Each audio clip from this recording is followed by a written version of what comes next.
अमरीकी अहदेदार ने कहा था कि पाकिस्तान एक डीप स्टेट है। उस वक्त तो बड़ा गुस्सा आया था, लेकिन जब इसका मुताला किया गया तो ये लफ्ज बहुत छोटा सा लगा। अर्गमान का बाप पिछले 20 सालों से मुंशियात और स्मगलिंग में मुलव्विस है, लेकिन एजेंसियों को पता ही नहीं। बेटा 24 साल का अर्गमान, जो कि मुंशियात, मनी लॉन्ड्रिंग, आलमी बैंक फ्रॉड, अगवा, बराए तवान, शनाख्ती कार्ड और छोटी उम्र की बच्चियों के साथ रेप में मुलव्विस था, लेकिन एजेंसियों को खबर ही नहीं। साजिद हसन, जो कि हमारी फिल्म इंडस्ट्री और ड्रामा इंडस्ट्री का बहुत ही बड़ा नाम है, उनका बेटा साहिर हसन, जो कि पिछले काफी सालों से होलसेलर मुंशियात का बिजनेस कर रहा है, वो भी कराची के पोश इलाके डिफेंस से। एजेंसियां खराटे मार के सो रही हैं, उनको खबर ही नहीं। मरहूम मुस्तफा आमिर, जो कि अब हमारे बीच में नहीं है, जो कि सिर्फ 24 साल का लड़का काफी अरसे से मुंशियात, स्मगलिंग और कस्टम गाड़ियां और मुंशियात के आलमी धंधे में मुलव्विस है, लेकिन एजेंसियों को तो खबर ही नहीं। आपको बताती चलूं कि मुस्तफा आमिर का बाप कस्टमर ऑफिसर का है, तो उसके बेटा नाक के नीचे मुंशियात की खरीदो फरोख्त कर रहा है, बाप को पता ही नहीं। इस मुल्क में अगवानी, असला और हीरोइन ला कर इन लोगों को बेच रहे हैं, लेकिन एजेंसियों को खबर ही नहीं। तो चेक पोस्टों के बावजूद ये असला मुंशियात कैसे आ जाती हैं इतनी आसानी से? 250 चेक पोस्टें, आप समझ सकते हैं कितनी ज्यादा चेक पोस्टें जगह जगह पर है। तो इधर से कैसे इतनी ज्यादा मालियत का असला और मुंशियात कैसे निकल के लोगों तक पहुंच जाती हैं? एजेंसियां कहाँ हैं? आमिर के कत्ल केस में अर्गमान की जब पेशी होती है तो जज भी उससे नजरें नहीं मिला पाता और रिमांड में तोसी रोक देता है। तो क्या जज भी मिला हुआ है? तो सिर्फ एक अर्गमान नाम का जो लड़का है वही मंजर आम पर आया है, लेकिन इस तरह न जाने कितने सैकड़ों लोग होंगे जो मुंशियात में मुलव्विस होंगे और इसका जो कारोबार है काफी सालों से कर रहे होंगे, वो भी एजेंसियों के नाक के नीचे या हो सकता है एजेंसियों के सामने।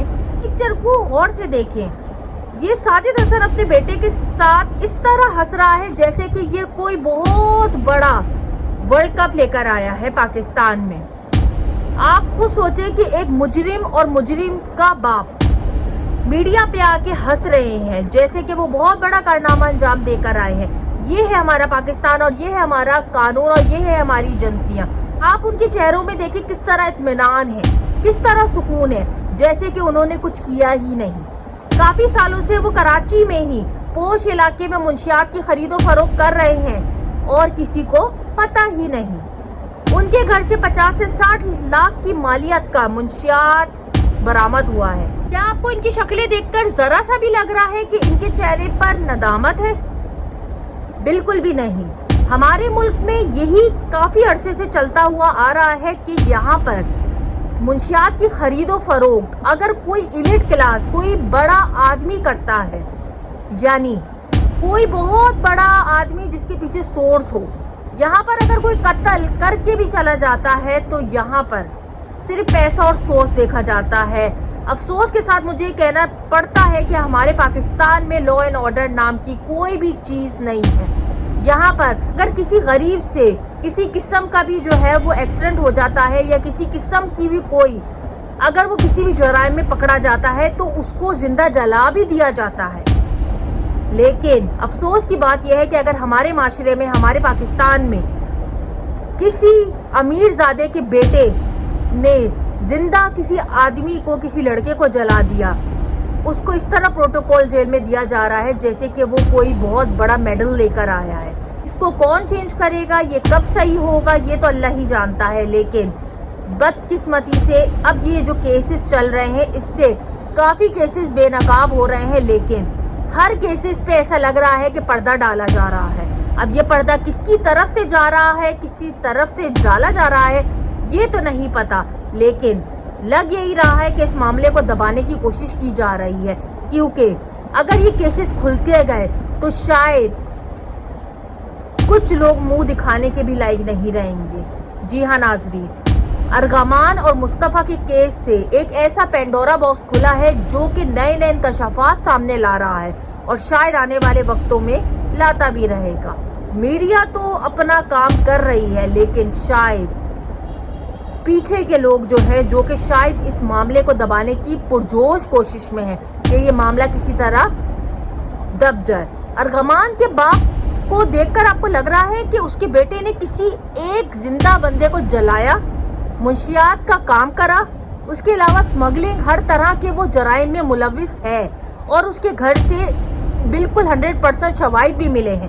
لیکن کیا آپ کو اس کے باپ کو دیکھ کر لگ رہا ہے کہ وہ کسی قسم کی بھی اس کے چہرے پہ ندامت ہے؟ ندامت تو دور کی بات ہے، کیا آپ کو اس کی شکل دیکھ کر بھی لگ رہا ہے کہ وہ اتنا سا بھی اپنے بیٹے کی یا اپنی غلطی پہ شرمندہ ہے؟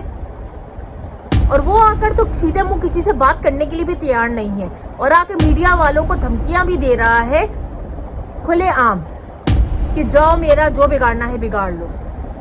تو ناظرین، یہ ہمارا سسٹم ہے، یہ ہماری سوچ ہے ہمارے ملک میں۔ افسوس کی بات ہے کہ جب تک یہ سسٹم چلتا رہے گا، یہاں پر غریبوں کے ساتھ، مظلوموں کے ساتھ زیادتیاں ہوتی رہیں گی۔